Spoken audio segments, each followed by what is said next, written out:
আপনাকে ২ মাস আগে বন্ধ করা আছে। আপনি আমার পরিবারে এসেছেন।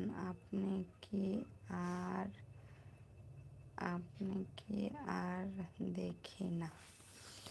আমি ভিডিও ছাড়ি নাই।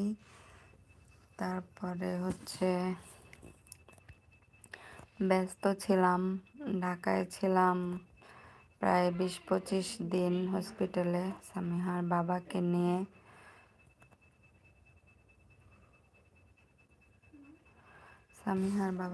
হসপিটালে ছিলাম। তারপরে তো ঢাকা থেকে আসলাম আমি ৩ তারিখে।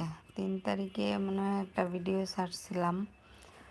তো সামিহার বাবা আমরা হসপিটাল থেকে ৩ তারিখে আসছি বাসায়। ৭ তারিখেই তো মারা গেলেন উনি। তো এগুলা নিয়ে একটু স্যাড ছিলাম। তো একটু সময় কাটানোর জন্য মিউট লাইভে থাকি।